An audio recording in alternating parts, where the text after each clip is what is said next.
When you filmed Sigmund the Sea Monster originally, the idea of a streaming service or binge watching wasn't even in the realm of possibility. What's the benefit of telling the story the second time around on that platform? Well, I think the best thing is that we're still alive to tell it. So this has been a good thing. And we get to fix all the things we wanted to fix in the original. So it's kind of exciting to have Sigmund and the Sea Monsters being shown on streaming. That's big. They say don't get into business with your friends, but they never really talk about getting into business with your brother. Are you sick of Sid by now? How's that working out for you? Well, that's a good question. Well, you can't fire your brother. That's true. So we're stuck. Look, we lasted longer than most marriages. Not easy, but it has been rewarding. And we've made a lot of kids happy. And many millions of adults are still happy.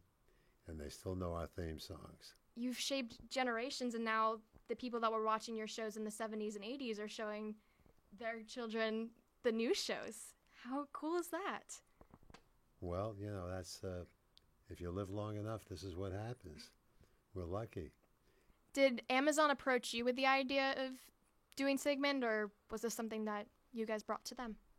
Well, I think, Roy Price and Tara, who run the place for kids, and Roy runs the whole place, they were all fans. So they were interested in definitely having our shows there. In fact, they wanted 3 of our shows, so we decided, now let's do one at a time, see what happens. So that's what we're doing. You also have Mud and Stuff on Nick Jr., which is in the vein of H.R. Pufnstuf. There's an episode of Sigmund the Sea Monster where they call in the help of a scary dragon, but then that ends up being H.R. Pufnstuf. Can we expect a crossover anytime soon? You know what? I'm telling you nothing. You'll have to be surprised. Keep me surprised. You really know how to capture the zaniness and the wild imaginations of young people. When you were young, what or who stimulated you creatively? Wow. That's a big one. I don't remember too many. When I was young, I moved from Canada to the Bronx. So I don't know. I used to walk Joe DiMaggio to the ballpark, to the New York Yankees. So I don't know. That's a tough one. I guess I don't know. We always kind of not. I never did that really. I never, had idols and stuff. Do you have a favorite movie or a book? The Pufnstuf movie was good. No, I'm only kidding. I only watch my own work. Yeah, you're asking very difficult questions.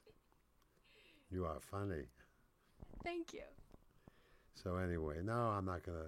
Why would I, Butch Cassidy and the Sundance Kid. Classic. That was my favorite movie. One of my favorites, too. What's the best advice you could give your younger self? This is the last hard question, I swear. Well, I have the same thing I always tell people. If somebody gives you advice and they keep doing it, get rid of them. Because no one has a right to give anybody else advice, because they don't know what's in your body. But the biggest one is, the simple one is, don't ever give up.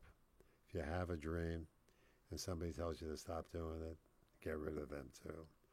So I always say, if you give up on Tuesday, there is no Wednesday. And Wednesday could have been the day, so you could have missed everything. Marty, thank you so much for talking to me. I so appreciate it. Thank you. Thanks.